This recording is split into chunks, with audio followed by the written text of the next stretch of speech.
Doctor Babasaheb Ambedkar संकल्पित रिपाईतर्फे पक्षप्रमुख प्रकाश पगारे यांच्या नेतृत्वात मनुस्मृती श्लोक अभ्यासक्रमात समावेश करण्याच्या प्रस्तावास शासनाने त्वरित मागे घ्यावे या संदर्भात आज निवासी उपजिल्हाधिकारी यांना निवेदन देण्यात आले। समाजातील अनिष्ट रूढी व परंपरांचा तीव्र निषेध करून विश्वरत्न डॉक्टर बाबासाहेब आंबेडकर यांनी यापूर्वीच मनुस्मृतीचे दहन केले होते।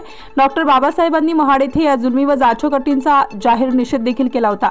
मानवमुक्तीचा लढा दिला आहे याची जाणीव ठेवून शासनाने हा प्रस्ताव त्वरित मागे घ्यावा, अन्यथा संकल्प रिपाईतर्फे तीव्र जनआंदोलन करण्यात येईल असा इशारा देखील प्रकाश पगारे यांनी दिला आहे।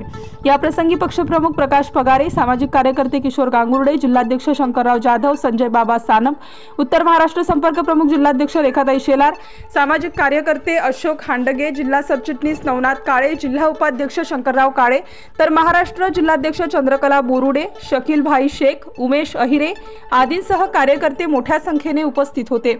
डॉक्टर बाबासाहेब आंबेडकर संकल्पित रिपब्लिकन पक्षाच्या वतीनं आम्ही तमाम जिल्हा पदाधिकाऱ्यांच्या वतीनं आदरणीय माननीय कलेक्टर साहेब यांना निवेदन दिलेलं आहे। हो घातलेला विषय असा आहे की ज्या डॉक्टर बाबासाहेब आंबेडकरांनी मनुस्मृतीचं दहन केलं, ज्या बाबासाहेब आंबेडकरांनी अनिष्ट रूढी आणि परंपरांचा लढा देऊन अनिष्ट रूढी आणि जाचकाठी मनुस्मृतीच्या निषेधार्थ संपूर्ण देशामध्ये मानवमुक्तीचा लढा दिला, त्या डॉक्टर बाबासाहेब आंबेडकरांच्या आंदोलनाचं आम्ही शपथ घेऊन सांगतो की या शासनानं होऊ घातलेल्या अभ्यासक्रमामध्ये मनुस्मृतीचे जे श्लोक टाकलेले आहेत ते श्लोक तात्काळ काढून टाकावेत आणि तो जो प्रस्ताव आहे शासनानं तो रद्द करावा अशी आमची तमाम आंबेडकर प्रेमी जनतेची, रिपब्लिकन पक्षाच्या तमाम कार्यकर्त्यांची, पदाधिकाऱ्यांची मागणी आहे।